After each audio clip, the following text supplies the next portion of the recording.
Record in the Simpson matter. Mr. Simpson is again present with counsel. Mr. Shapiro, Mr. Cochran, Mr. Douglas, Mr. Bailey, people represented by Ms. Clark, Mr. Darden, Mr. Hodgman. Jury is not present. Counsel, I'm sorry, Ms. List, I'm sorry, I didn't see you there. A few matters to take up before we resume with Mr. Gladden. We have two motions on this morning and a discovery matter. Mr. Douglas.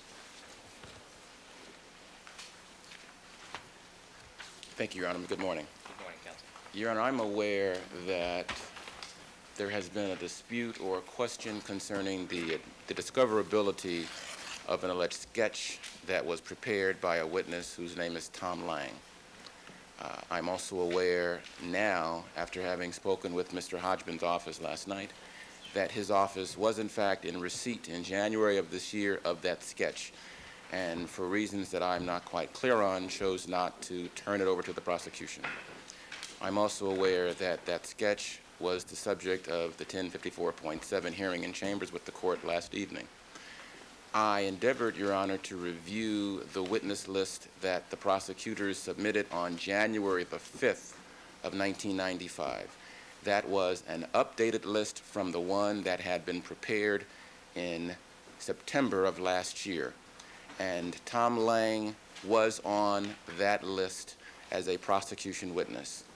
As such, Your Honor, I do not feel that there is a legal basis under 1054 of the Penal Code for there to be any argument that that sketch, having been received from a witness, was not immediately discoverable to the defense.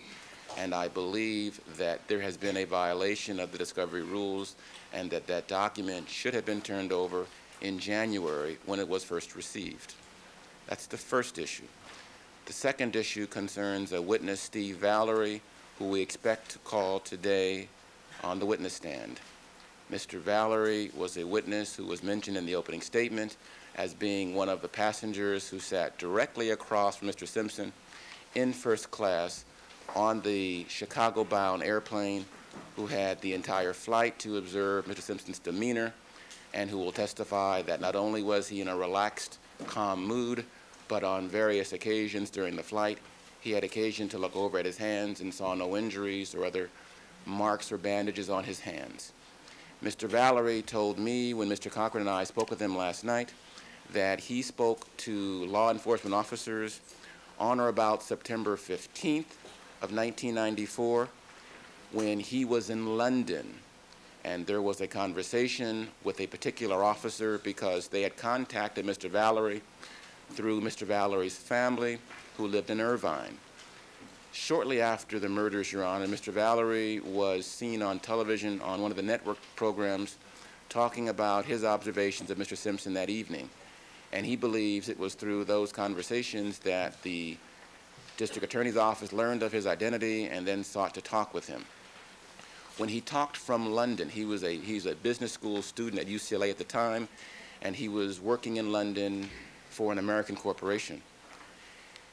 They spoke some about his observations on that day, and he recalls specifically that there was an officer who spoke with him because his family lived in Irvine and the officer was from Irvine, and there was some discussion about the both of them sharing the common home of Irvine, California.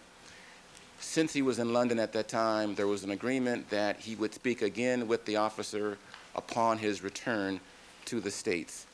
And Mr. Valerie returned on September the 30th, and there was immediately at that time a message from the officer, and he recalls specifically calling the police department on either October the 1st, the next day, or on October the 3rd, that following Monday, and spoke with the officers for perhaps 20 to 30 minutes over the telephone as well. Both occasions he gave statements consistent with his initial observations that there were no cuts or bruises on Mr. Simpson's hands and that he was at all time relaxed. I looked on my list again this morning, the January 5th list of the prosecution, and Steve Valerie was a witness in January on the prosecution's list. He was also a witness on the defense list, as was Mr. Lang. Because he was a prosecution witness, Your Honor, I am of the opinion that there was similarly an obligation to turn over reports of any such conversations that occurred on September the 15th by telephone when he was in London, and on either October the 1st or the 3rd, where there was a much more lengthy and extensive conversation reaffirming the earlier observations that he had made on June the 13th.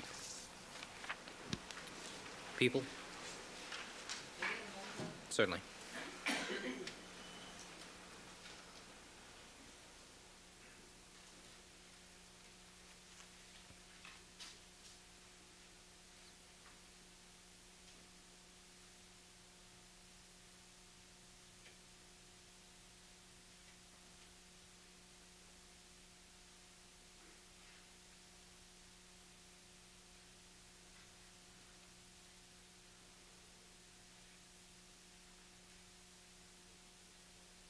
I'm sorry, Mr. Douglas, did Mr. Valerie indicate to you the name of the police officer to whom he spoke?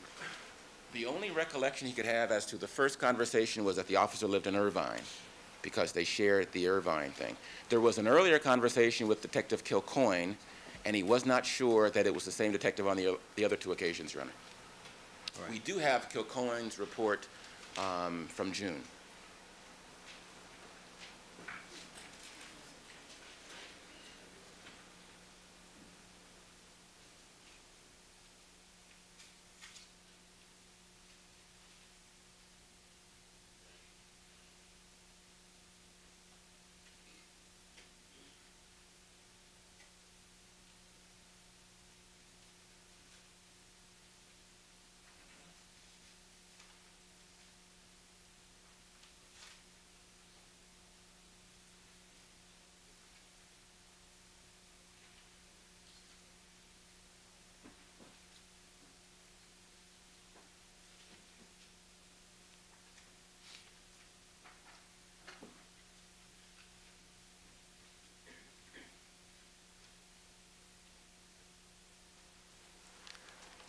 Good morning, Your Honor. Good morning. Your Honor, as the court is aware, I appeared before the court yesterday, and I will incorporate my previous remarks with regard to the information regarding Mr. Lang. I would submit that Mr. Lang was on the defense witness list from an early point in time preceding January of '95. We did not intend to call Mr. Lang as a witness for reasons personal to ourselves, and as evidenced by our case in chief, he was not presented. So I would submit that Mr. Douglas's point is a difference without a distinction, and I will simply incorporate my previous remarks with regard to whatever ruling the court might make in that regard. You concede at this point, however, that Mr. Lang was on the prosecution's witness list as of January 5. He was. With regard to the second point, Your Honor, we are not in possession of any September statement or notes from Mr. Valerie. I will look into the matter, but I would submit that the same rationale applies, that this is a difference without a distinction, in the sense that while Valerie, I would have to check whether Valerie was on our January witness list, but he was certainly on the defense witness list. I know that for a fact. So for the moment, I will have to look into that for the court before I can, if asserting 1054.7 possibly, or before I can better educate the court as to what that issue is. But we do not have a statement from September of last year. All right. Do you have a statement from October of last year? We have something from October of last year. Yeah, it appears to be some notes. All right. Anything else? Briefly, Your Honor, the test is not whether in actuality they are going to call him, which triggers their discovery obligations from October, Your Honor. Certainly from October, they did not know that they were not going to call Mr. Valerie. Certainly in January, Your Honor, January 25th or 26th, I believe, he was still, Tom Lang was still on the prosecutor's list. We've been given thousands of pages of documents, of interviews from witnesses who they haven't called. So that's not the test, Your Honor. That's all I want to say. Sorry.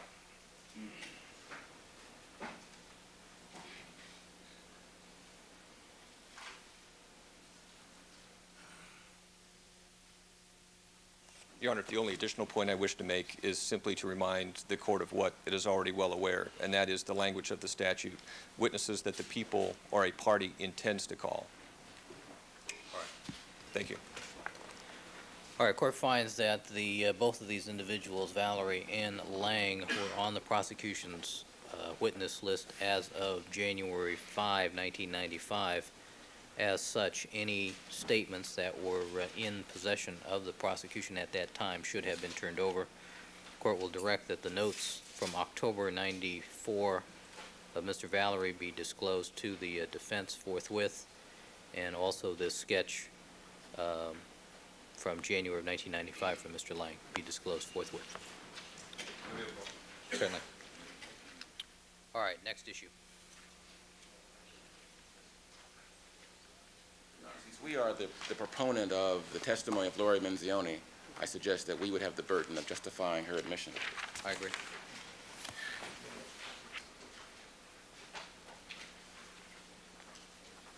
Your Honor, Lori Menzione, on June the 12th, 1994, was an employee of Thomas Cook Travel Agency, which is now American Express Travel Agency.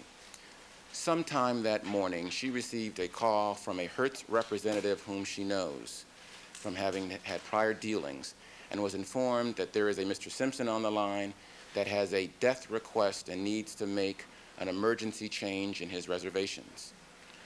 Subsequently, there was another party put on the phone, and then Mr. Simpson. We believe that was through a conference call that Mr. Simpson had made with either Kathy Randa or Skip Taft, who had called Hertz to set up this conversation.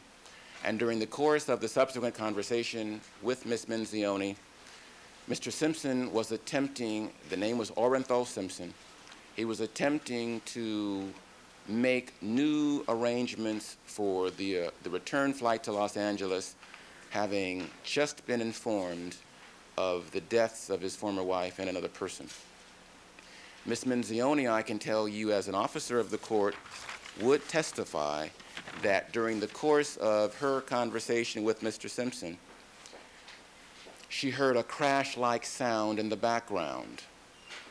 And Mr. Simpson said, "Hold on, hold on, hold on." She then heard a sound that she distinctly thought was the sound of water running. She will testify, Your Honor, that the crash-like sound that she heard was similar to a sound of someone wiping clean a table or something nearby, and then things scattering. And that's the motion that she was using when she was trying to describe the nature of the sound that she heard. I spoke with her about it yesterday. She will say that after hearing the hold on, she then heard water running. And Mr. Simpson then returned to the phone and said, "I cut myself and I'm bleeding." And then there were further conversations that were made about trying to make arrangements about the death of his wife. There were conversations about his having 2 kids. One was 9, one was almost 6. There were all conversations concerning Mr. Simpson's efforts to make arrangements for his return flight to Los Angeles. There's one argument that the people have suggested that there's no verification or ability to corroborate the fact that the Orenthal Simpson who Ms. Menzione was speaking with was in fact Mr. O.J. Simpson.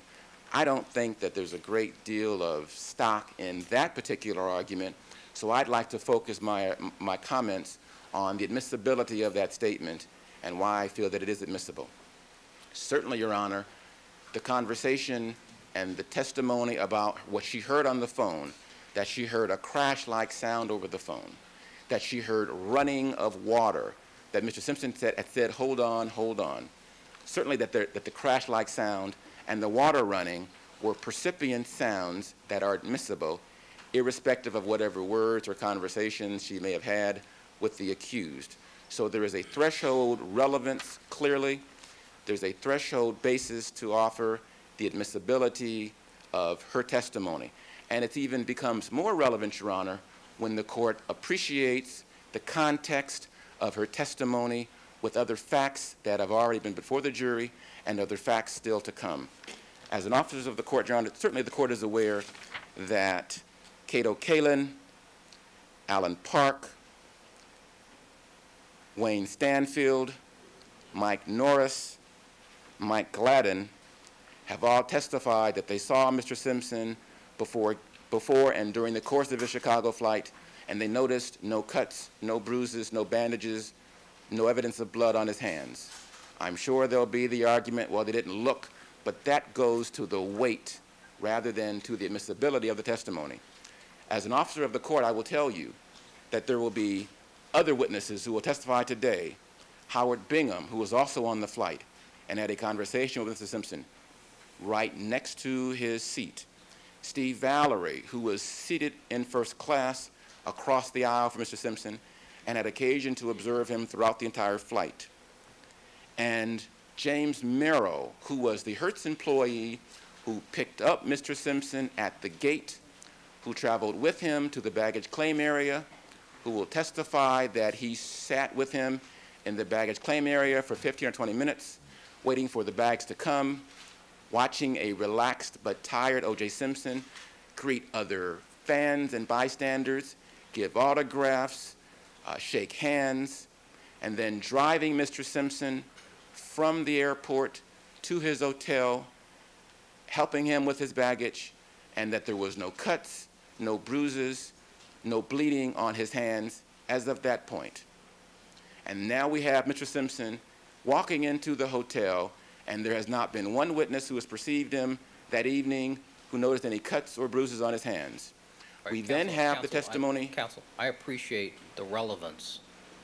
I don't think you need to tell me more about that. I'm trying to corroborate, Your Honor, why this evidence has indications of trustworthiness separate from the words that were spoken, which is part of my obligation under Evidence Code Section 1252. Then we have, Your Honor, he goes inside his hotel, and Dave Kilduff, who is a vice president and regional manager of Hertz, sees Mr. Simpson outside the hotel. He is distressed. Mr. Kilduff is dropping off Hertz employees, and basically Mr. Simpson takes his car, and Kilduff then drives Mr. Simpson to the airport. Kilduff will testify that as he was pulling up, Mr. Simpson was distressed, he was crying, he had his hands up to his face, and there was a bandage, there was bleeding, and it was profuse. We then will have testimony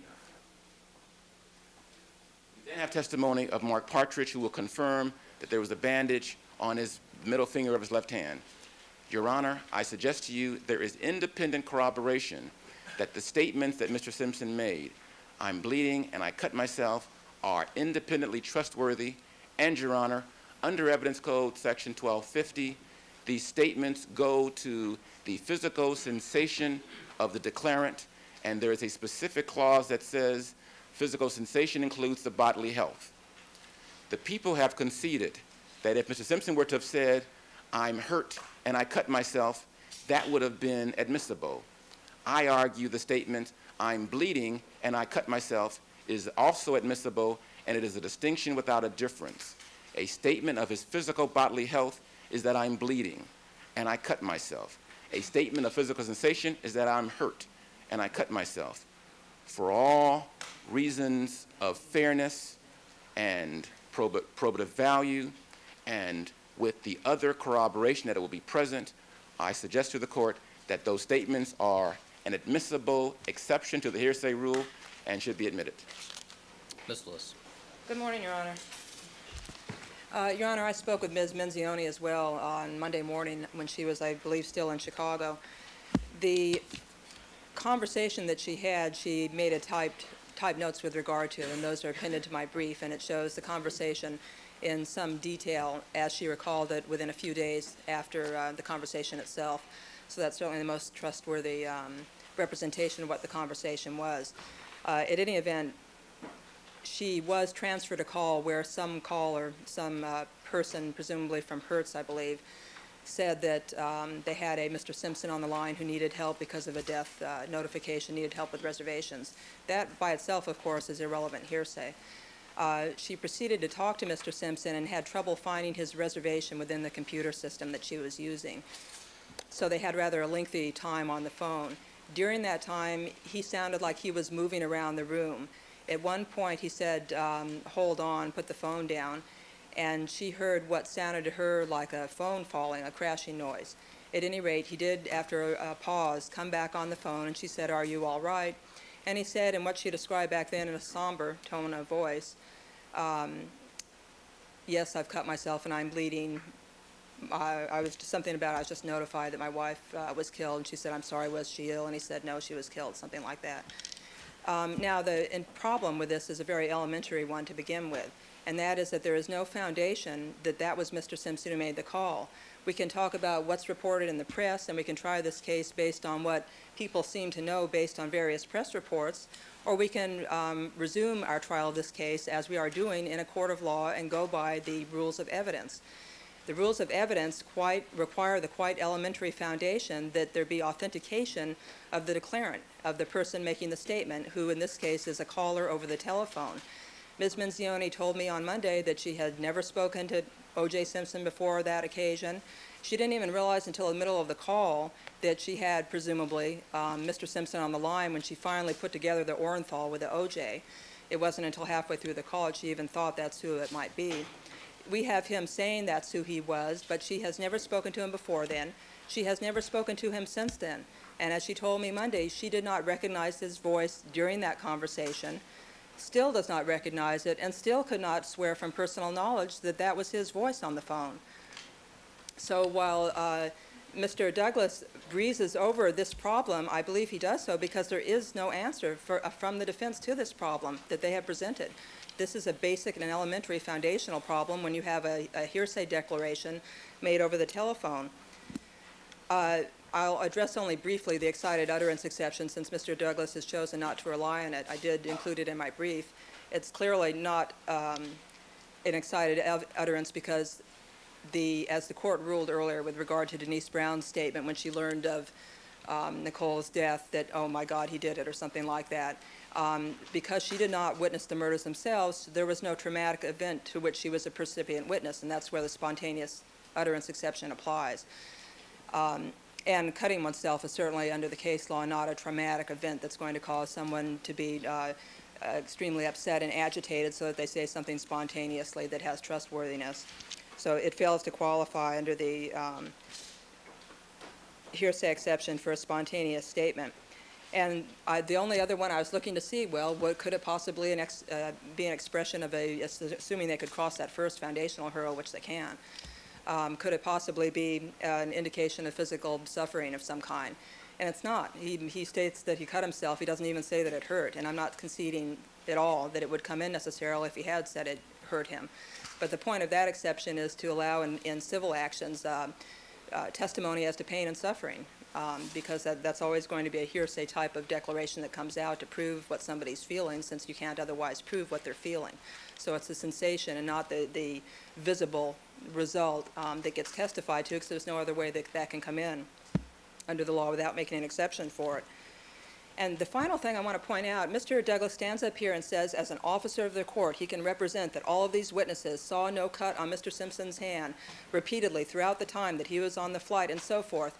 I don't see how he can look you in the face, Your Honor, and say that those are trustworthy when he knows that his client's own taped statement that Mr. Simpson made after returning from Chicago, he says, he acknowledges that he cut himself in Los Angeles. He didn't remember how, but he remembered cutting himself, that he had cut himself, that he was bleeding. He said he was running around, didn't know how he did it. He had no explanation for how he cut himself, but he did acknowledge that he cut himself. And in fact, when he was asked about Chicago, he said, "I think that was a cut that I reopened, the cut that I made in Los Angeles that I reopened." So how Mr. Douglas can get up here and say, with all ethical presumption, as an officer of the court, that he believes that statement is trustworthy when he knows that his own client told the police that he had cut himself in Los Angeles is galling. It's absolutely galling.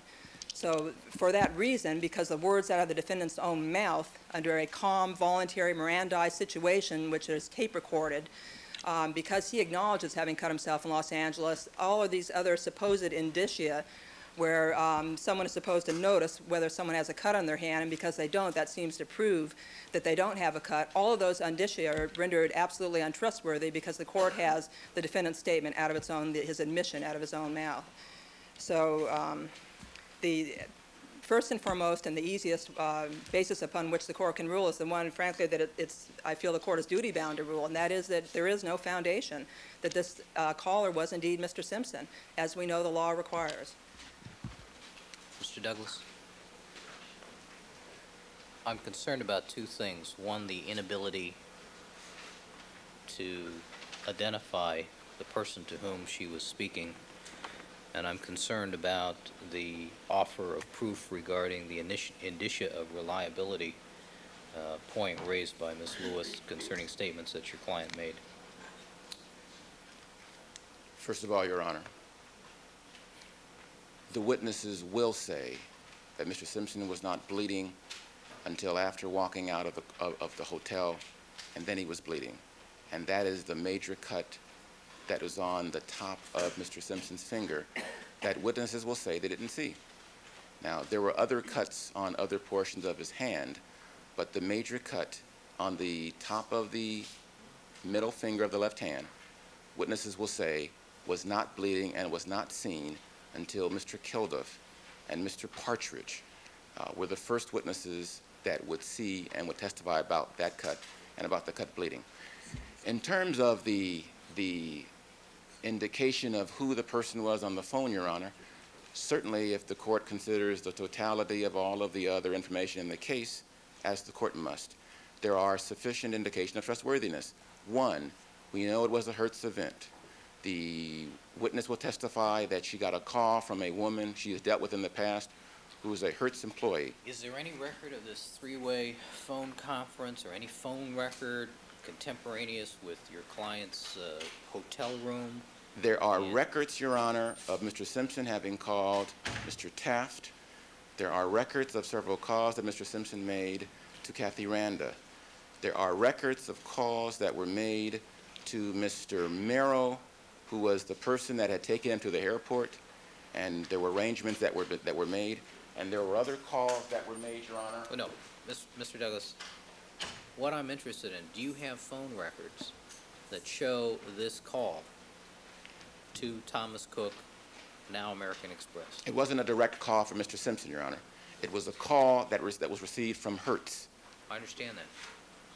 And it was a recall, Your Honor. Ms. Menzioni will say that when the Hertz person first came onto the phone and talked about there being this Mr. Simpson and an emergency and a need for a change, there was then another person on the phone first. I'm asking, all right, do you have, I mean, virtually every hotel charges for phone calls these days. I have do you have a record showing a phone call from your client's room to the Hertz person? Your Honor, that's not how it went. That's why I'm telling the court. And if your court will indulge me, there were calls that Mr. Simpson made to Kathy Randa.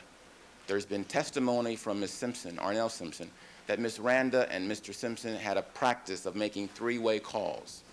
When the Hertz call came through, there was first another person on the phone, and then Mr. Simpson came on the phone.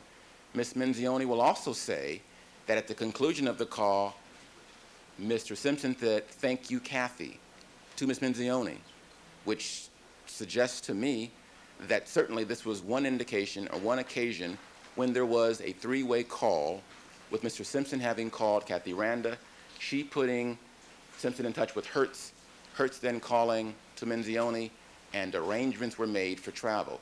Clearly, Your Honor, the arrangement for the reservation that was made was for the O.J. Simpson, who then had a ticket, who then boarded that flight, and who then sat in those seats.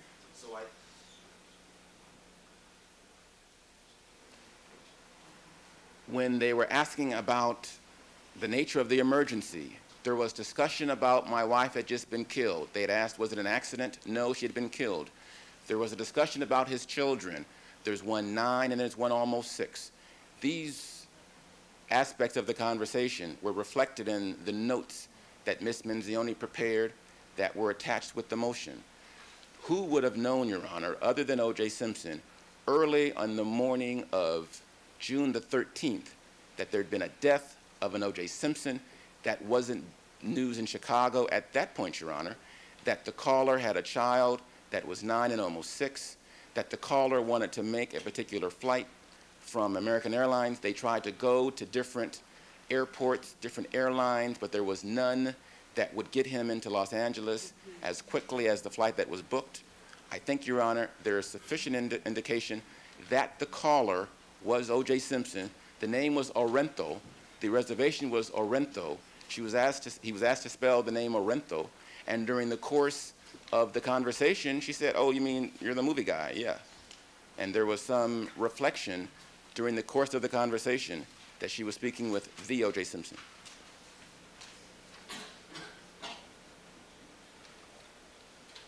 So getting back to my question now, do you have a call from Kathy Randa to this Hertz person?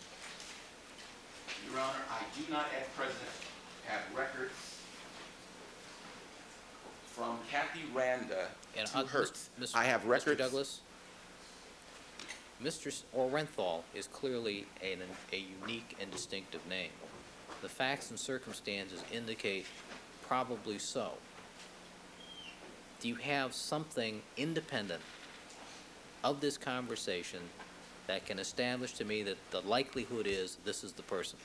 Your Honor, I do not have before me today Kathy Randa's phone records from June of '94. I do have Mr. Simpson's telephone records from his hotel, and I do have 2 calls that were made to Ms. Randa's home before the first call that was made to Jim Merrill's cellular phone, and he called Jim Merrill to pick him up to take him to the airport. I have 3 calls to Jim Merrill, but preceding those 3 calls were 2 calls to Kathy Randa, and that's all that I have at this time, Your Honor. Do we have one of those computer travel agency printouts that gives us the time of the call and what arrangements were made? Ms. Menzione does not have that, no, Your Honor.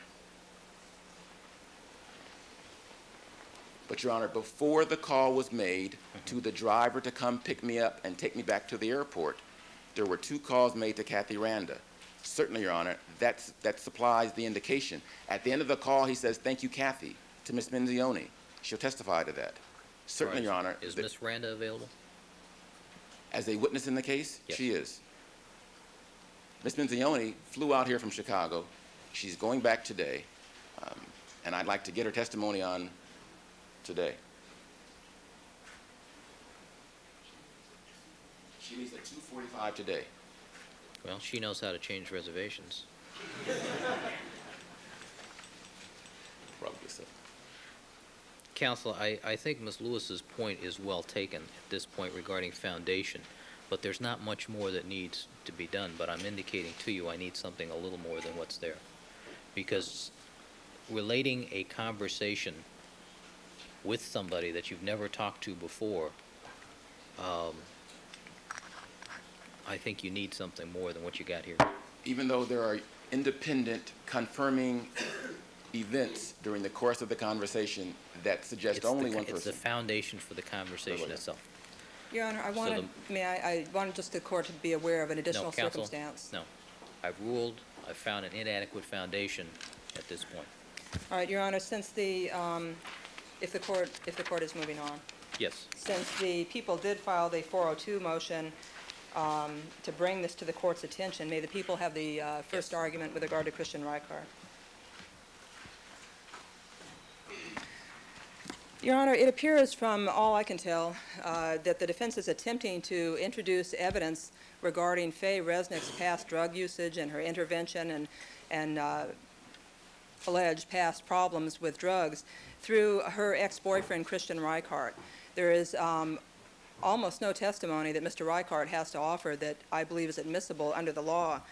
Under Hall and the progeny that has come since then, all of the California Supreme Court cases during the 1990s which follow Hall, all require that mere evidence of motive, even if there is also opportunity, those things are not alone sufficient to introduce evidence that some third party actually committed the crimes. This case law is well established.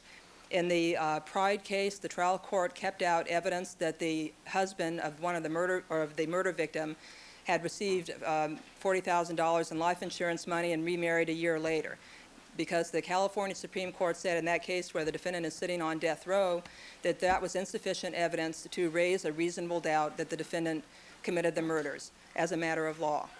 In the Alcala case, a paroled murderer, a known murderer who was on parole, was acting suspiciously in the area of the murders 2 days after the victim disappeared.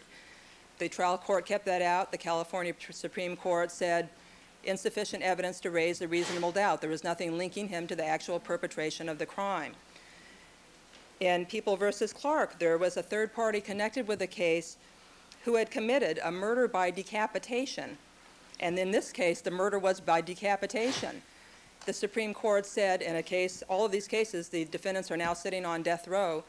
The California Supreme Court said in that case, that's insufficient evidence to raise a reasonable doubt as to the defendant's guilt. Now, in those... Isn't decapitation as a manner of killing semi-distinctive?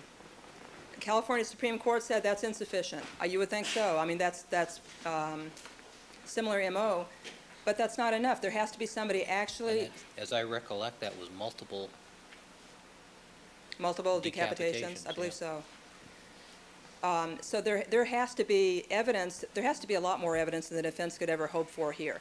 Number one, there has to be an identified third party. They can't just say some drug seller somewhere in the universe. There has to be some identified suspect as a third party. They don't have that. There has to be, to start with, there has to be motive. And they don't have that. They have a tortured argument that somehow, because Faye Resnick may have had a minor drug habit, that would cause and warrant some Colombian drug lord to come murder her friend and someone who was coming by her house at the time. That stretches credulity. Well, let's assume that it was a more than significant than minor drug problem. Let's assume that when friends who care for somebody take that person and put them into a drug program, I mean, that's more than minor. Suppose the person is an addicted person that they're about to fall down dead. There's no... That's... Ms. Clark feels strong about this issue, as we all do, because the case law is clear in this area. I mean, there is no evidence here of anything other than this woman may have had a drug problem. There is no evidence that she owed money because of that problem. There's no evidence that she was involved in selling drugs. People, from what the defense is speculating, is absurd. It's absolutely absurd that somebody would go try to... How was Ms. Resnick employed at the time? How was she employed at the time? What was her source of income? Your Honor, I don't think that's... I'm told that it was Mr. Reichardt, her ex-boyfriend, who was supporting her at the time. They're on their own savings, their own money. But at any rate, Your Honor, we're talking about, forgive the colloquial expression, but a nickel and dime habit of someone. And on the other hand, we're talking about murder. And these things don't even logically necessarily link one to the other. And I've cited a case in my brief that talks about you don't draw speculative inferences from speculative inferences. I mean, those of us who like to get into detail can kind of get into detail and get into this stuff way off on the limb of a tree, when the trunk of the tree is still sitting there, you know, looking at us, wondering what the heck we're doing standing out over there on the limb. And that's what the defense is attempting to do with this supposed evidence of any drug dealing such that would cause somebody to murder Faye Resnick's friend or even Faye Resnick.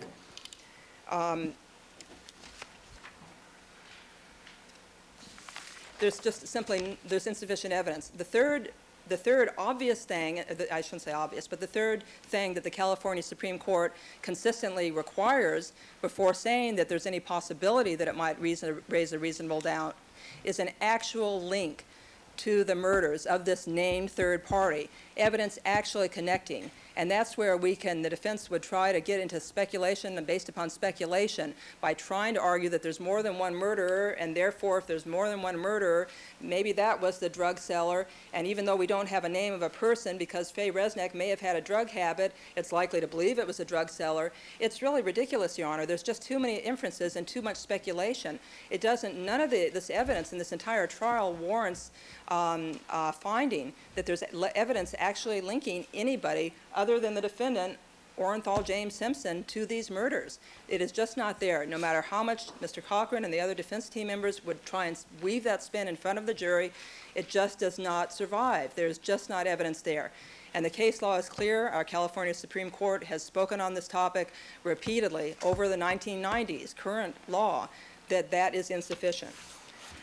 Now, in addition, Your Honor, there is, in addition to that line of authority and that basic problem with the defense attempt, there is, of course, the always present whenever you have such inflammatory evidence or inflammatory spin on evidence, Evidence Code Section 352.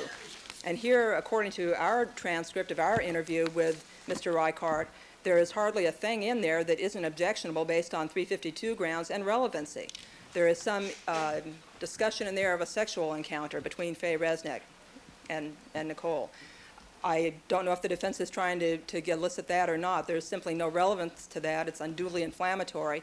Even when we come back to the basic issue and the main issue of her drug use, that's inflammatory and irrelevant. It's likely to mislead and confuse this jury. It's there for no good reason than to try and sully the victims, make them look bad, make Nicole look bad because she had a friend who may have had a drug problem, and cast aspersions on the victims, all as a means to deflect attention away from the evidence showing Mr. Simpson is himself guilty and was the murderers. Doesn't it show that Nicole Brown Simpson cared for her friend enough to get her into a drug program? And what is the relevance of that, Your Honor? You say it's to sully the reputation of the victims. That didn't strike me that way. That's the point Well, I'm making. their motives aside, it's what ends up coming out and what the evidence says that matters.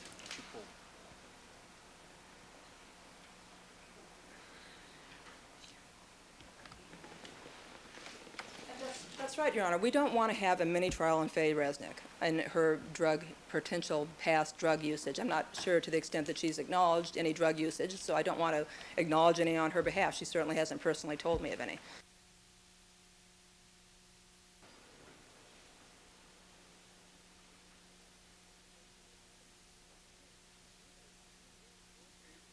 That's right. There's no evidence of that anybody had any will toward her because of that drug habit.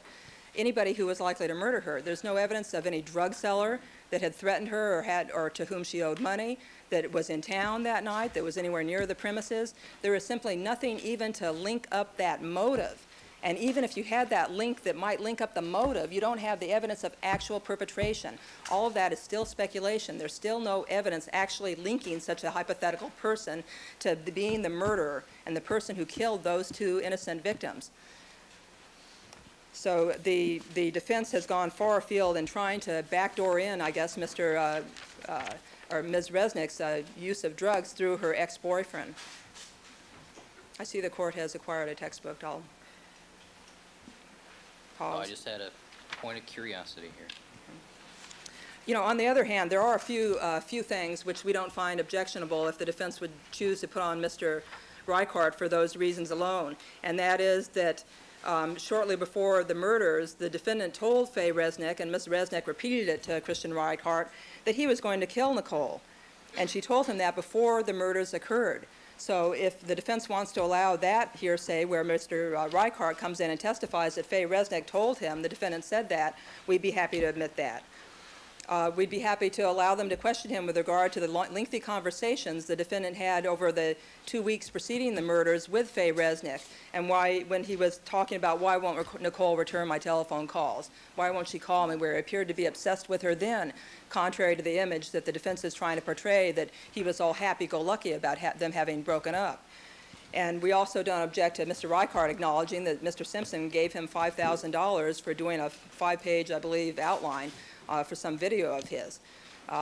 But, Your Honor, the gravamen of this motion is that the defense has failed to show any link of any third party with these murders as it's required to by our California Supreme Court and as it's required to under the law. Regardless of how they want to try this case in front of this jury, they are obliged to follow the law, and they cannot do it in this regard. Thank you, Counsel. Mr. Cochran.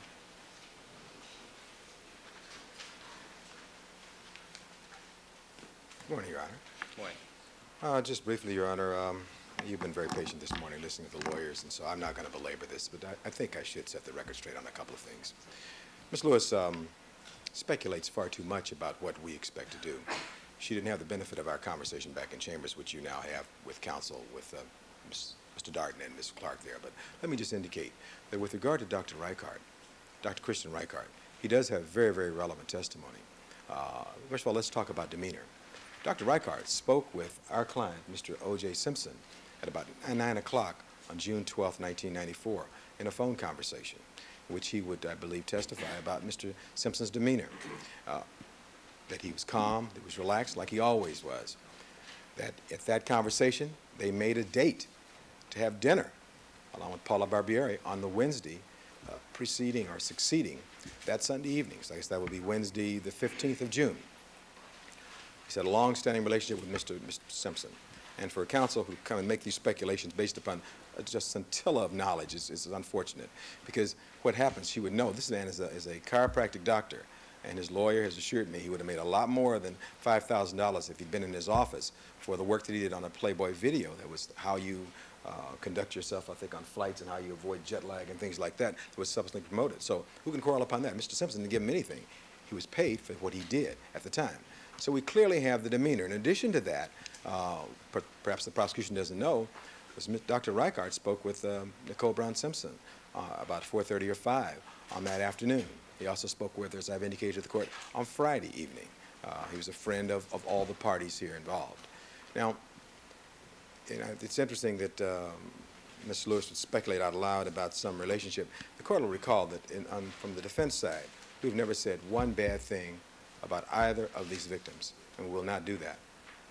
All the things that have come is from their own witnesses or from Faye Resnick in her book. We've never said anything bad and do not plan and will not do that in the course of this case. But with regard to the other aspect that she talks about, so clearly there's relevance to his testimony, and it just seems as though in a search for truth, it seems like there's their truth and there's the real truth. And so all we're saying is we have an absolute right to bring this man on. We'll make that judgment, of course. Now, with regard to Faye Resnick, that's what she's really worried about, Your Honor, and that's why she goes to such extent and extremes. And the court has clearly pointed out. We expect the evidence would show that Ms. Faye Resnick had a breast enlargement surgery in March of 1994. That Dr. Reichart told her at the time he was afraid for her getting back on medication, that she'd return to binging and using drugs. That's what I expect the evidence to show. And he knew about her. He knew this wasn't like any minor drug problem. He had been as the sober person through the Betty Ford Clinic with this lady to try to help her stay straight along with her minor child who resided with her, Your Honor. But yet, after she had this breast enlargement, sure enough, she returned to the use of drugs, just as he feared. And she was not, you ask a very appropriate question, she was not gainfully employed. She had no job. She lived with him. And he does not use drugs and would not give her any money for drugs. And that's what I expect the testimony will be. He'll be adamant about that if he does, in fact, testify. In addition to that, over a period of time, her drug usage became so bad, Your Honor, that on the Friday, the previous Friday, I think June the 3rd, it became so bad that they separated. She moved in or went over to Nicole Brown Simpson's house as a friend. He left, went to San Diego.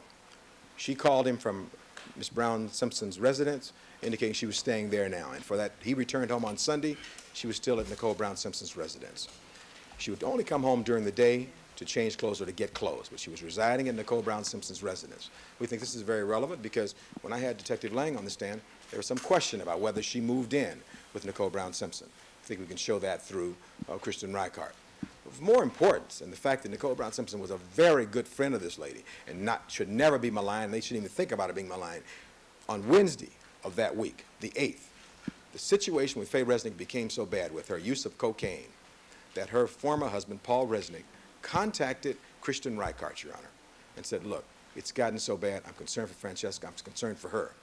And they agreed, and Dr. Reichart was supposed to go to a family gathering that evening. And he didn't show up because they met at a restaurant out in Brentwood to talk about this. And present at this restaurant on June 8th was Nicole Brown Simpson, Paul Resnick, and Christian Reichart, all to discuss the drug problem, the serious drug problem of Faye Resnick. They talked about it. Faye Resnick was at a party that particular evening, the party that Dr. Reichart was to attend, but he didn't attend that party. When he returned home about 10, and at the dinner that they had, it was determined it was so serious that they would have an intervention that night, an intervention in which the family and friends would come together and say to this lady, you can't help yourself, we've got to help you get some help. And sure enough, it was agreed that later that evening, at Dr. Reichart's house, that they would have this intervention, that Ms. Nicole Brown Simpson would come over, her former husband, Paul Resnick, would come by, and they, in fact, did that about 11 o'clock that evening. And as so often happens, Faye Resnick was in denial. In fact, she denied using drugs, denied having any drugs in the house. And it was Miss Nicole Brown Simpson who went over, according to Dr. Reichart, and showed where she was hiding a stash of cocaine at that point in that house. And they recovered it. I believe the understanding was that evening it was flushed down the toilet because everybody else there apparently was anti-drug except Faye Resnick. And it was determined at this point that she would go into Exodus the very next day, and the records will reflect that Dr. Reichart took her into Exodus the very next day, which would be on Thursday the 9th. And we know that from the records, Your Honor. She remained in there for approximately 2 weeks, and he continued. He paid for this, Your Honor. It cost him $7,000, even though at this point we're separated. He paid for this as a friend, as Ms. Nicole Brown Simpson had been a friend of this particular lady. Now, Judge, when you buy drugs, you generally have to pay for them. Now, they can talk about all the speculation they want, but that's axiomatic. And when you can talk about a nickel and dime thing, but this is far more than this. This is going on over a period of time with someone who has no gainful means of paying for these drugs. And those are absolutely the facts. And you take that, and that's why one of the reasons that and let me state again for the record, we don't plan or want to call Sidney Simpson to the stand. All we've asked is to talk to her along with Ms. Clark in an effort to try and ascertain and do a stipulation where Sidney Simpson says that night, Mommy's best friend calls, and Mommy was crying thereafter. The court will recall that. And then further, Your Honor, the situation we have here is there is testimony from several witnesses that once these horrible crimes occurred, friends of all parties, Faye Resnick, Nicole Brown Simpson, everyone indicated and have said, and the prosecution is aware of this, if O.J. isn't guilty of this, then we're all in trouble.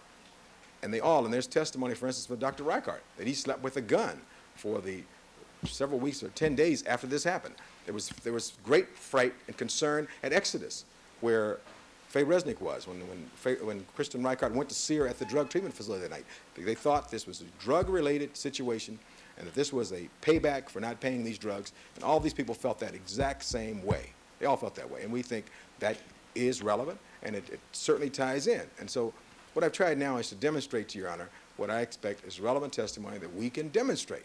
What I said to you in chambers was, in this case, we are trying to move along at a pace where we don't forsake quality for speed, but at the same time, we're concerned about this jury. So we're making tactical decisions as we go along. We haven't made the final decision, although Dr. Reichart is on our list for today. But certainly, his testimony is relevant, certainly on the demeanor, and we think it's also relevant, Your Honor, with regard to the other things I've indicated regarding Faye Resnick and her drug uses. And it's not particularly helpful to you to talk about these other things or to be worried about what we may be doing. Further, as I said, we don't plan to go in anything that's negative.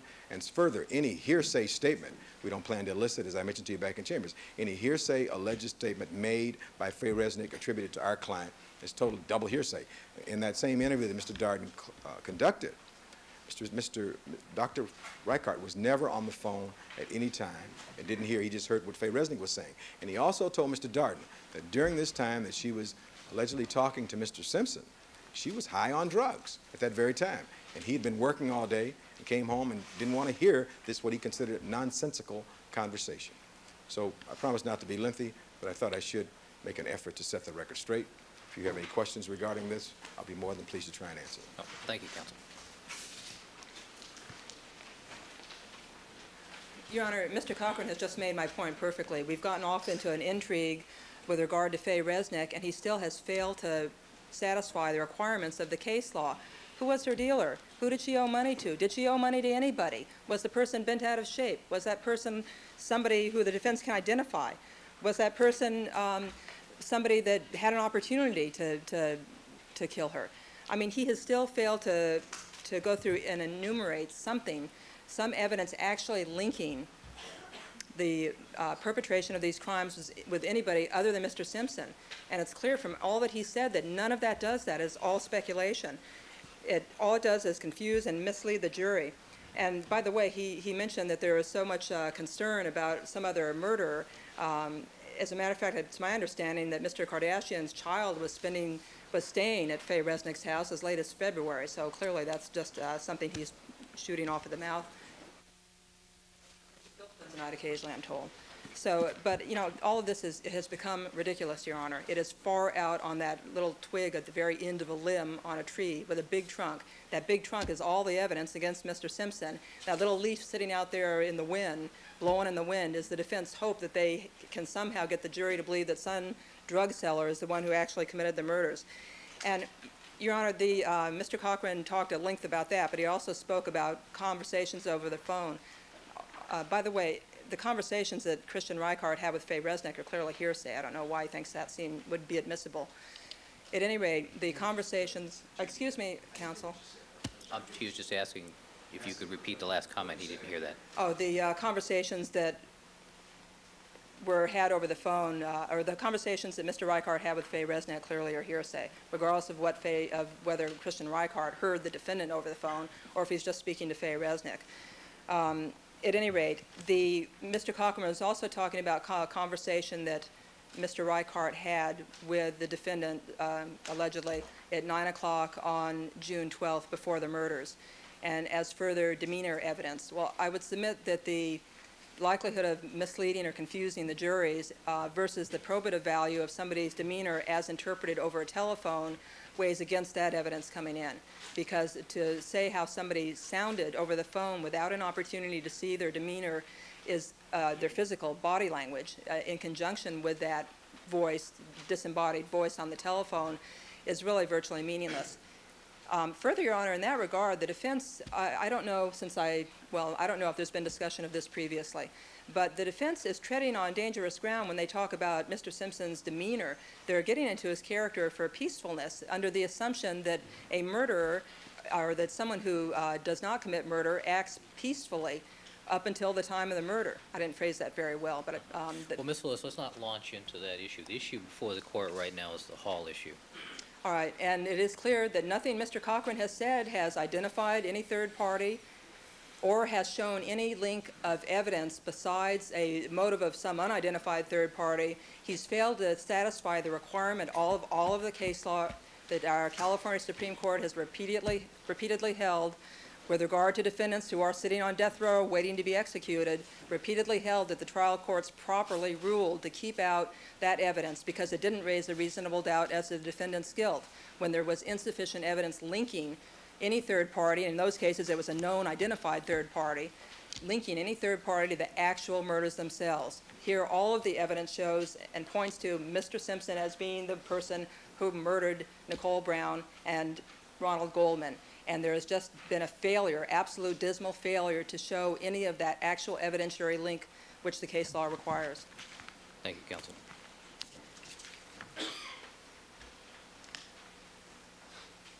Your Honor. I'm sorry, Mr. Cochran, is there something that's absolutely necessary? It's normally proponent.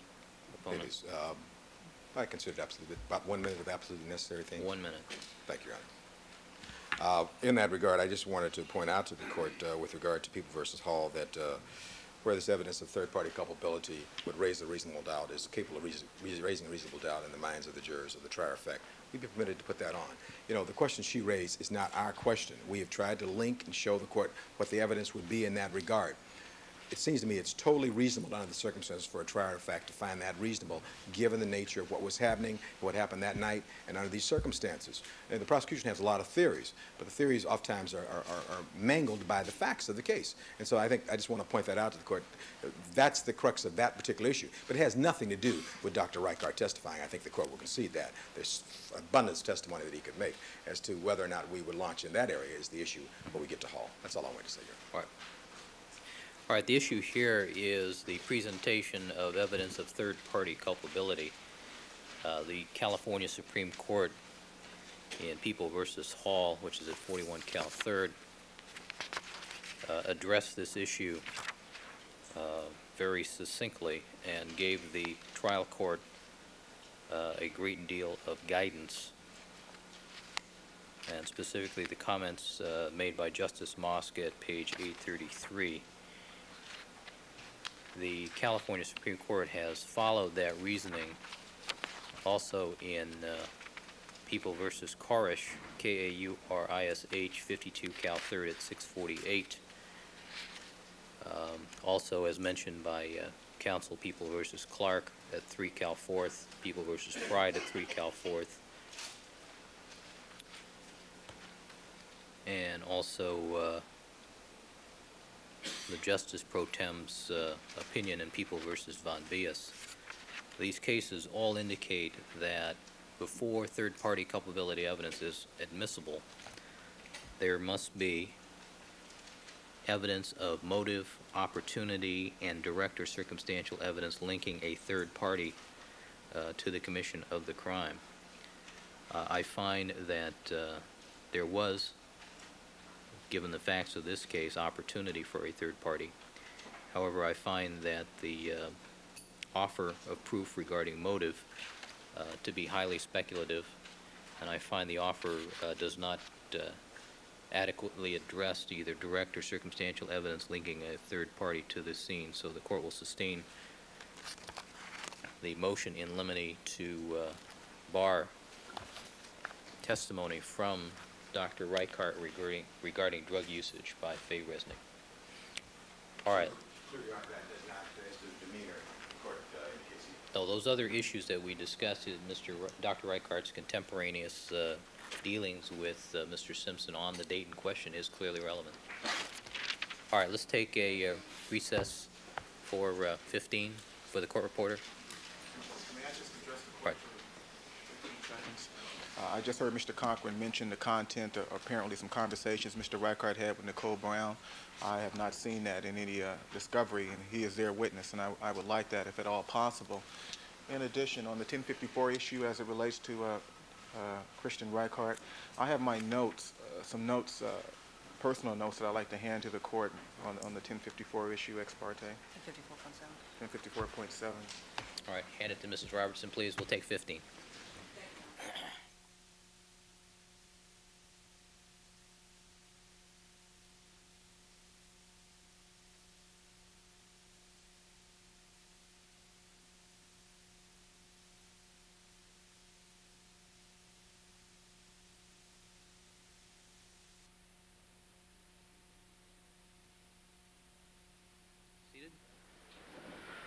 All right, let the record reflect we've been rejoined by all the members of our jury panel. Good morning, ladies and gentlemen. Glad to see you're all still with us. My apologies to you for the late start. We had a number of legal issues that I had to take up out of your presence before we got restarted again this morning. All right, Mr. Michael Gladden, would you resume the witness stand, please, sir?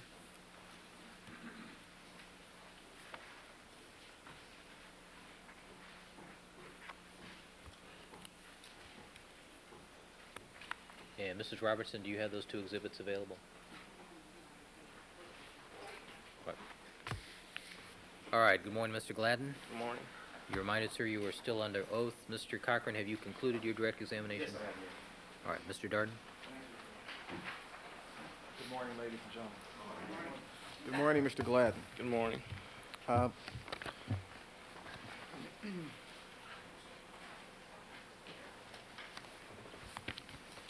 Mr. Gladden, when you saw the defendant, O.J. Simpson, here, he looked pretty much the way you expected him to look, right? Yes. You'd seen him on television before. Yes. All right, Mr. Gladden, if you pull the microphone a little closer to you, please. Thank you. And was it your testimony that he looked like he was advertising jeans? Yeah, I had seen an ad with him wearing basically the same thing he was wearing that day. I take it you've never seen O.J. Simpson at home, at his home? No. Okay. You didn't know him before that night? No, I didn't. This was the first time you'd ever met the defendant? Yes. This was the first time you'd ever been face-to-face with the defendant? Yes. Okay. And so you really can't tell us then how he normally behaves? That's true. Okay. You can't tell us what his usual demeanor is, can you? No.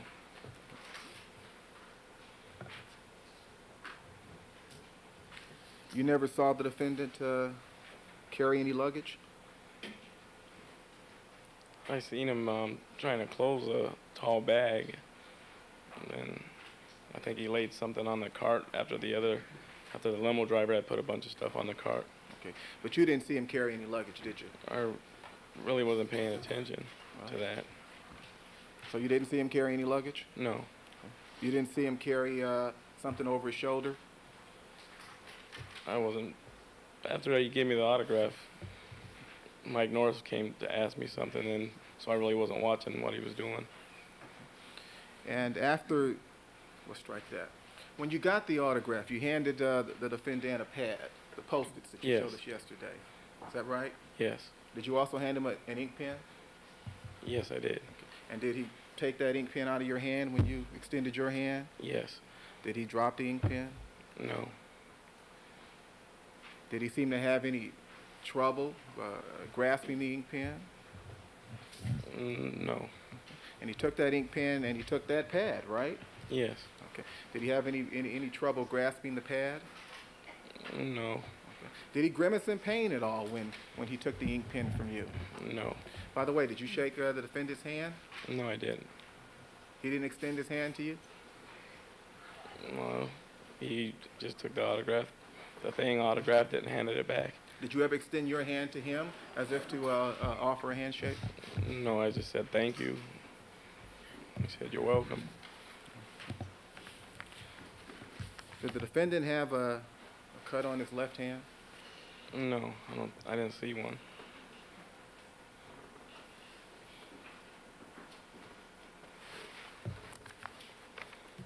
Did you look at his left hand? I mean, I didn't come up to him and start examining his hand. I just asked for an autograph.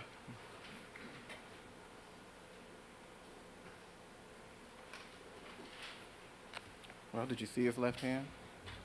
Yeah, I seen both his hands. Okay. Did you see both of his hands and his entire left and right hand? Pretty much so. You saw the top of his hand, the palm. Yes. You saw the bottom of his hand. Well, he held it, a thing like this when he signed it, and then just handed it back. So Did you see the bottom of his hand? not really that closely. Did you see the bottom of his hand? No. And Mr. Darden, excuse me, Mr. Darden, when you were saying the bottom of your hand and asking the question, you were rubbing the back of your left hand with the palm of your right hand. Exactly. Did you see the back of the defendant's left hand? Not when I was standing real close, no. Did you ever see the back of the defendant's left hand? When he got out of the limo, I seen how big he was, and I was like checking out how big his hands were and stuff. Now, on October 7, 1994, you received a telephone call from LAPD Detective Richard Crotchley. Is that correct? Yes. And he read to you a written statement that you had given the defense. Is that right? Yes. And he asked you whether or not you had observed the bottom of the defendant's left hand, didn't he?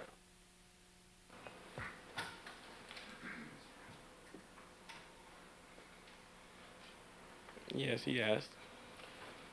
And you told him that you had not seen the bottom or observed the bottom of the defendant's hand that night, correct? Right. Okay. And when you referred to, or rather used the term bottom, you were referring to the back of the defendant's hand, weren't you?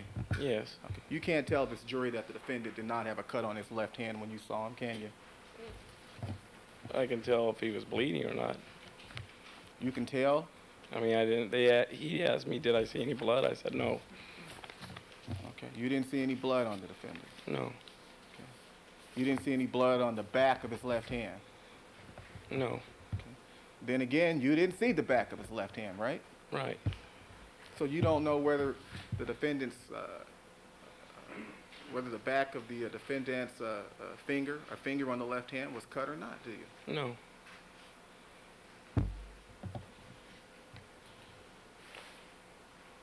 Now, during the time that you were speaking to the defendant, O.J. Simpson, Yes. were you standing up on the sidewalk? No, I was in my van. Pardon me? I was like near my van. Okay. All right. Were you on the sidewalk near your van? No, on the outside of the van. Okay. But were you on the sidewalk? No, I wasn't. Okay. Where was the defendant? He was by the back of the limo. Okay. Is that the only place you spoke to the defendant? Yes.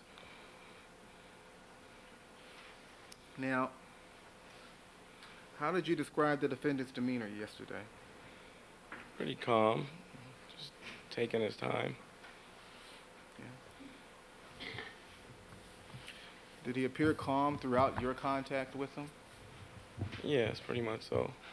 Was there ever a point during your contact with the defendant that he did not appear calm? No.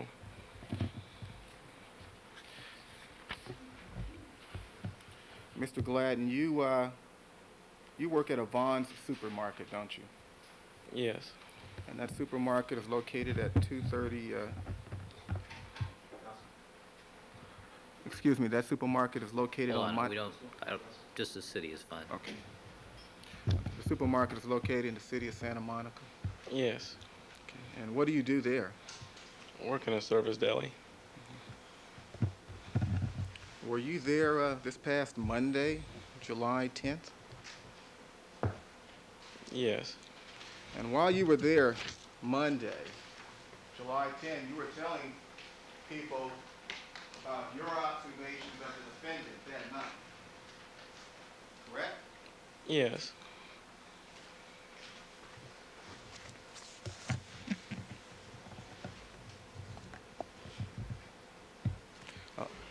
Was there a point during your contact with the defendant that he lost his calm or was not calm? No. During the time that you were speaking to the defendant, a car pulled up. Is that right?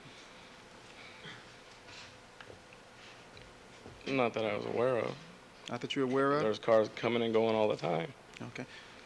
You recall a car pulling up and stopping and someone blowing a horn? No, I don't recall that. You don't recall the defendant becoming startled after someone blew a horn? No.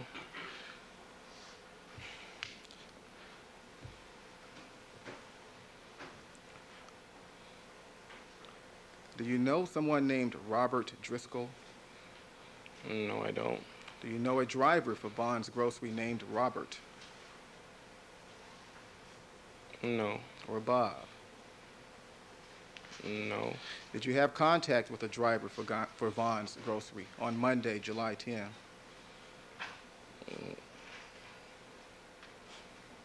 I mean, I come in contact with drivers all the time. But usually our loads come in on Tuesdays. Did you have contact with the driver on Monday? I'm not sure. I don't think so. Isn't it true, Mr. Gladden, that you told a driver for Bond's Grocery that while you were talking to the defendant, a vehicle pulled up? No, that's not true. Did you tell anyone that? I told nobody that. Okay. Didn't you tell a driver from Bond's Grocery that a vehicle pulled up and the driver honked the horn? No, I never have. And didn't you tell that driver that when the driver honked that horn, the defendant, O.J. Simpson, almost jumped out of his skin, Mr. Gladden? I never said that. You never said that, Mr. Gladden? No, I didn't. Didn't you tell someone, a driver for Vaughn's Grocery, that the defendant appeared startled when he heard that No. horn?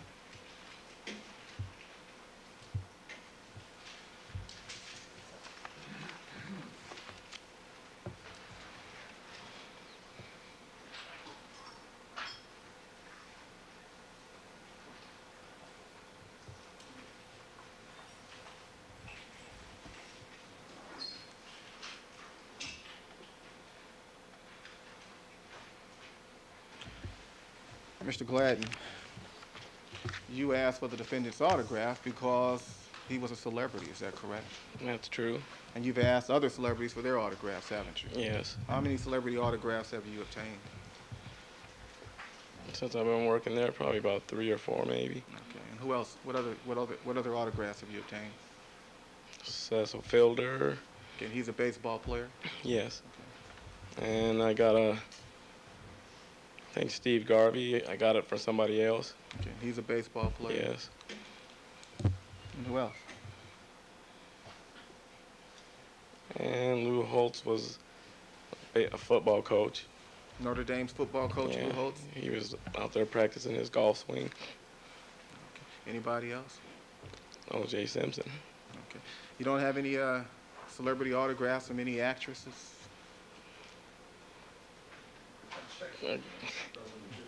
Overruled. Ty Babylonia came into the store one time and I got her autograph.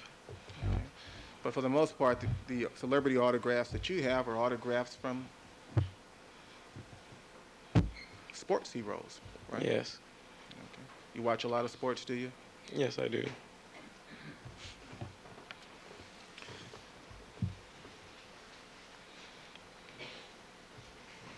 Now, you told us yesterday what the defendant was wearing when you saw him, correct? Yes. Was he wearing socks, Mr. Gladden? I have no idea. You didn't look down to see whether or not the defendant was wearing socks? He was wearing boots, Boots? kind of like like dress boots or something like that. Looked like Can you describe those for us, please? kind of like tan color, but like a baseball glove color. Okay. Did you see the defendant's ankle? No. You can't tell us whether or not the defendant was wearing socks at that time? No, I can't. Now, after you obtained that autograph from the defendant, he turned and he walked away. Is that correct? Yes. Now, at any time prior to that, did the defendant ever appear to you to be in pain? No. And as he turned and walked away, you watched him? Well, Mike Norris walked towards me, and he asked me what did he say when he asked about it, if his son was still playing football. And I said I really didn't Let me hear stop him. you there. It's not responsive. Well, but you saw the defendant walk away. Yes. Did he have any trouble walking? Overruled. No, not that I was aware of. Okay. You didn't notice anything unusual about the way the defendant walked away, did you? No. Now, did you see him walk over to the Sky Cap station? He was like kind of standing in between the sky cap and like where the door was. And there's a trash can located between the door jamb and the there's- Sky I Cap think there's station. Is that I think right? there's a couple of them like on each side. Did you see the defendant place anything on top of that trash can? No. You didn't see him place a bag on top of the trash can? No.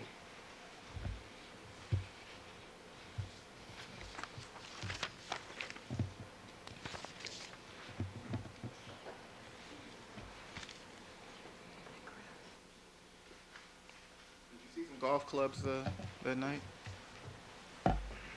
Not that I was aware of, no.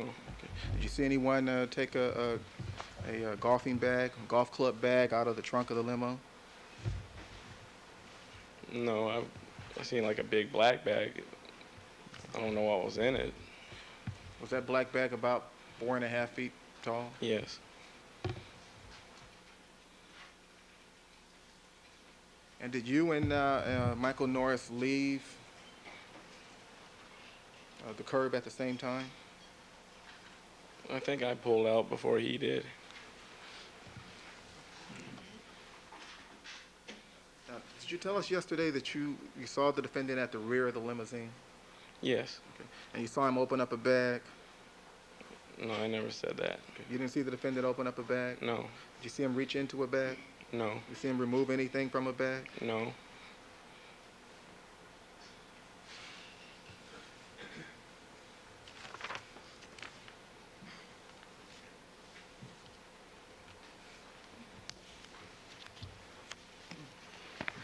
You weren't looking at the defendant's hands specifically to see if he had a cut on his hand. No, I wasn't. Okay. You hadn't heard anything about Ron Goldman having been murdered at that point. No. Okay. And you hadn't heard anything about Nicole Brown having been murdered at that point. No, I haven't. And so that the record is clear, your assessment of the defendant's demeanor that night is based solely on the brief contact you had with him, right? Yes. Okay. And that was the first time you ever met him? Yes. Did you see the defendant speak to the Sky Cat? No. Did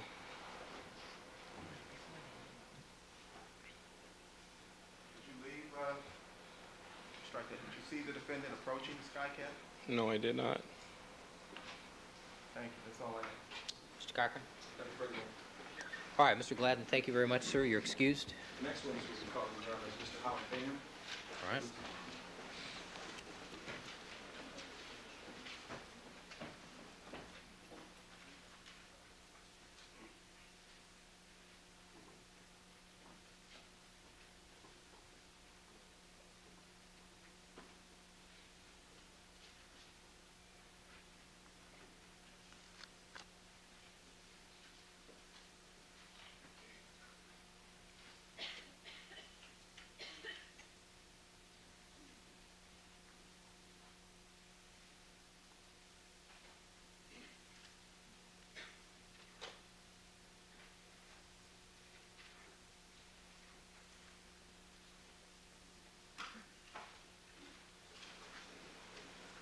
All right, Mr. Bingham, would you please stand at the podium there? Hold on just a second.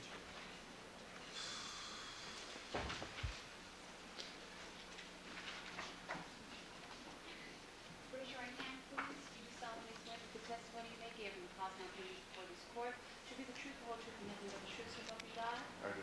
Please have a seat on the witness stand and state and spell your first and last names for the record.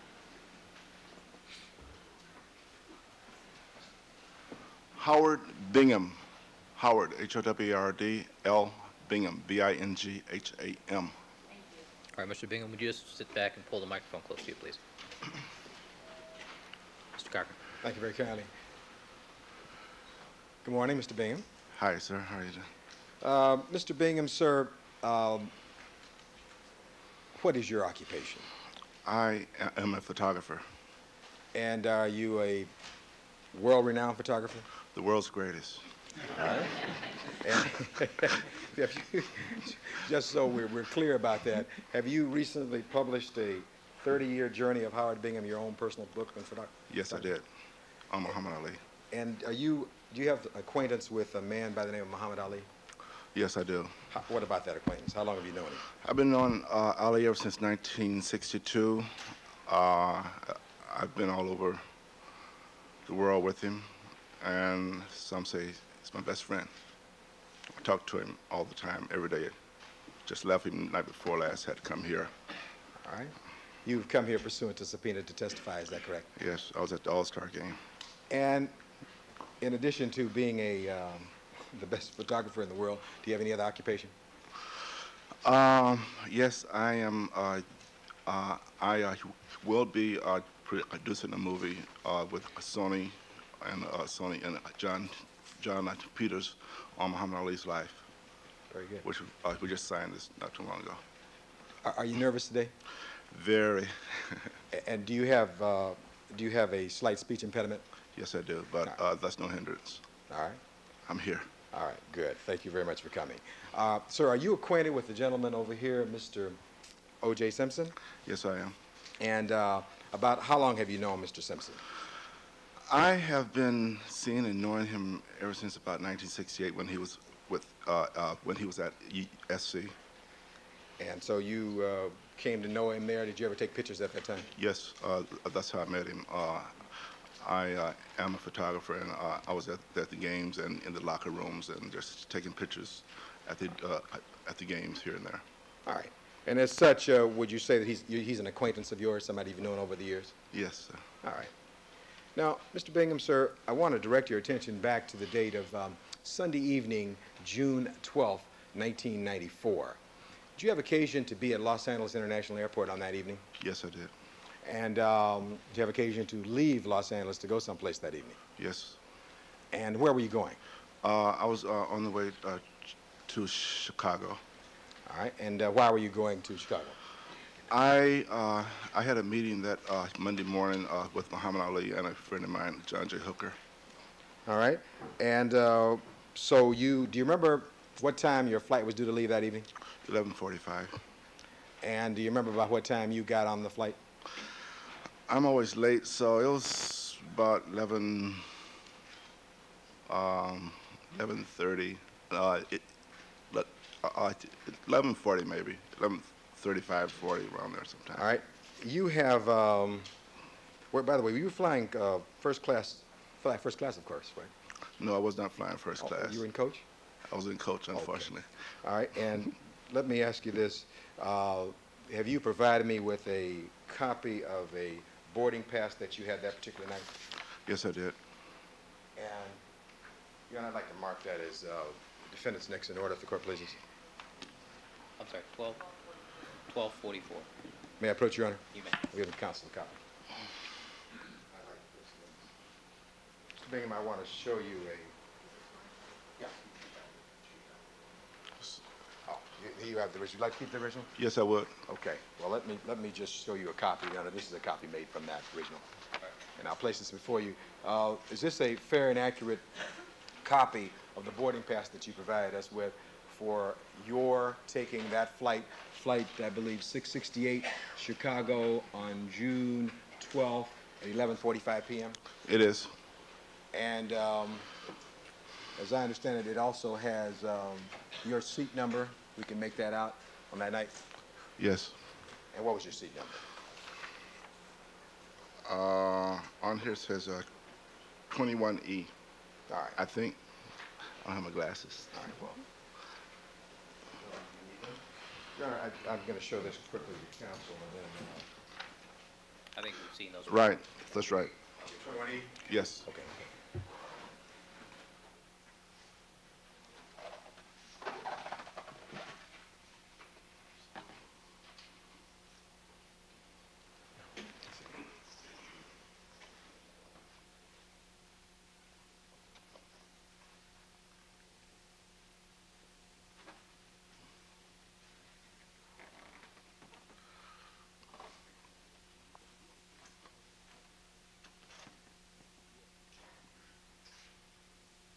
Now, I want you, have you ever seen this diagram before, Mr. Bingham? Yes. And I want you to look to your right there, and there's an indication that you were back in row 21, and were you at the window seat? I was in the middle because what happened was I had the whole row. I was going to sleep that night. All right. And so you had... Matter of fact, what happened was... Okay, I'm sorry. It's okay. You had 21E. It's depicted Yes, here yes. Your Honor, may I mark this as our next exhibit? Yes, it'll be It's 1245. I'll put 1245 over here. So, you're about to tell us that you had 21E, the middle seat, is that correct? Yes. But you worked it out so that you could get all 3 seats and go to sleep, is that what Yes, I did. All right. So, the area where we have depicted on here, Howard Bingham with 21F, and then next to the E and D, that's the row that you occupied that night, right? Yes, it was. Okay, sir. Now, after you got on this flight, as you described for us, 11:30, 11:35, 11:40, did you have occasion to see someone else come on that flight? Yes, I did. After that? And who was that person? It was Mr. O.J. Simpson. And when you saw Mr. O.J. Simpson, did you have any contact with him shortly thereafter? Yes, I did. All right, and where was he in regards to where you were seated in the plane? He was, he had just entered the airplane, and I saw him get on, and so I had got up out of my seat and walked up just to say hello to him. All right, so you walked up from the row 21 up to the first class area, is that correct? Yes. All right, now there's an area on this diagram, can you see it from there? That shows the first class area just generally the front part of the plane. This is the area in which you went? Yes. All right. And when you walked up there, did you have occasion to have a conversation with Mr. O.J. Simpson? I did. What'd you say to him, if anything? I walked up there and I tapped him on the shoulder. He looked around at me and said, "Hey, Bingham, how you doing?" All right. Did you have any further conversation at all? Yes, I did. I was asking him where was he going, and so he asked me where was I going. So I'd like to mention that I was going to Chicago. All right. How long did your conversation last with Mr. Simpson? A minute or so. After that, the hostess had asked me to go back to my seat because we was about to leave. The plane was about to take off? Yes, the plane was about to take off. So now during this conversation that you had with Mr. Simpson, did you have occasion to look at him, look at his demeanor, how he appeared? Yes. Can you describe for this court and jury how Mr. Simpson appeared to you at that time? How did he seem? He had seemed like the old O.J. that I always see here and there. I see him all over East Coast, New York, Florida, all over all the time with Ali, sometimes, and sometimes on my own because I'm all over football games. Did he seem relaxed to you? He did. While you were talking to him, did you have occasion to look at his hands at all? I remember when I had walked up there, he was sitting in the middle of the seats there, putting monies or something in his pocket or something. All right, had some money in his pockets? Yeah, which he had it in his hands or something. Let me see if I don't know if going from one hand to another, but he had money in his hands. Is that money right? or some kind of thing. All right, that you're going to put in his pocket? Yeah, something. And did you observe that? Yes, I did. And when you saw that, could you see his hands? Let's say, first of all, could you see his left hand? I saw his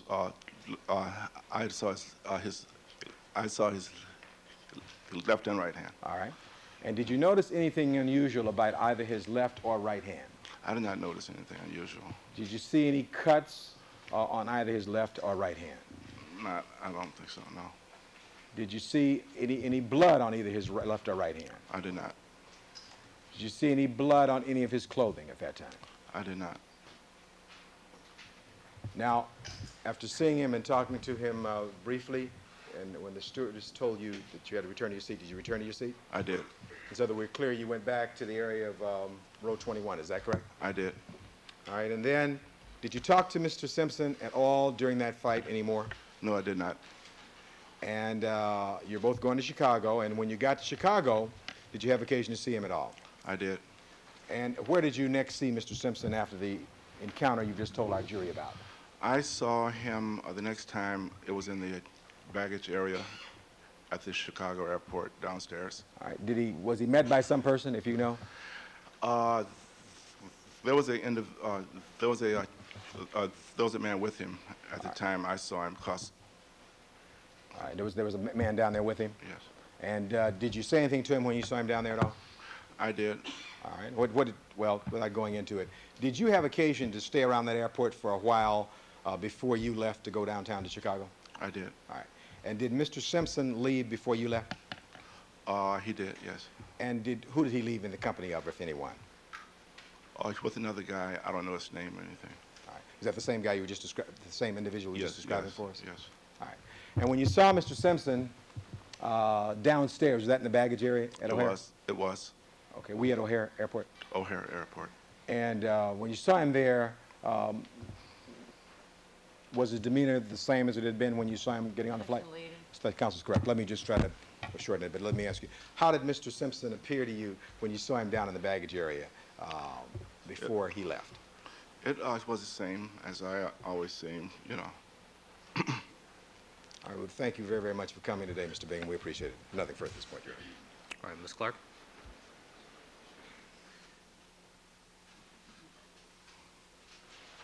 Mr. Cochran just said he'd give Mr. Darden your book if I said no questions. Thank you. I'll leave now. It'll be very, very, very brief, sir.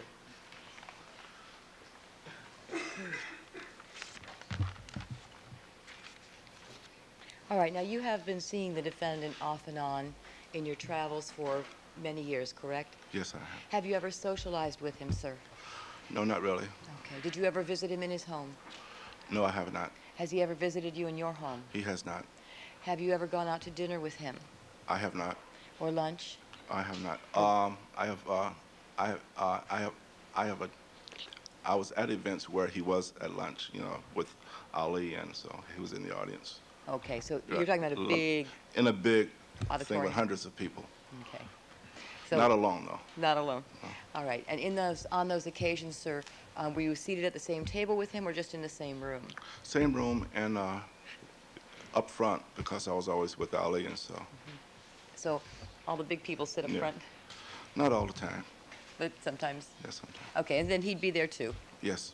But you were not alone together on those occasions, correct? No. They were public events? Yes, right. Okay. And so, you know, on all occasions when you saw the defendant, would it be fair to say, sir, that you saw him only in public? Most of the time, yes. Was there any occasion when you saw him in private? What I mean by that is alone in a room where there was no one else around.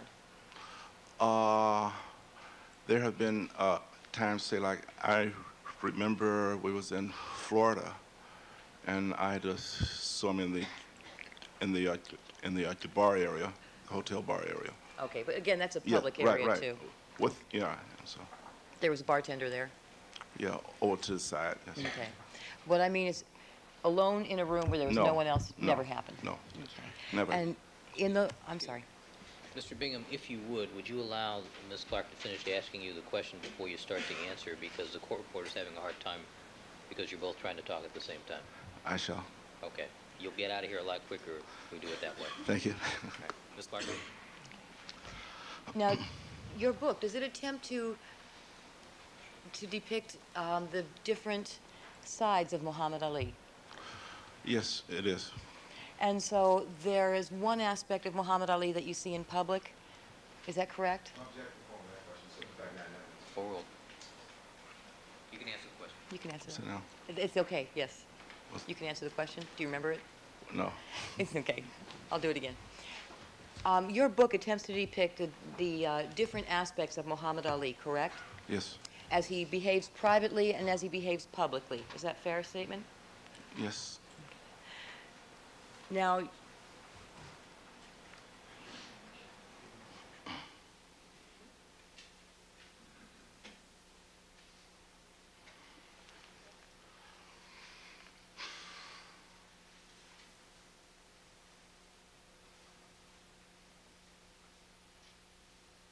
thank you.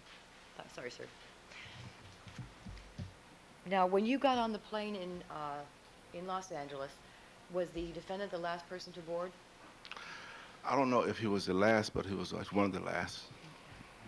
And when you went up to see him, he was seated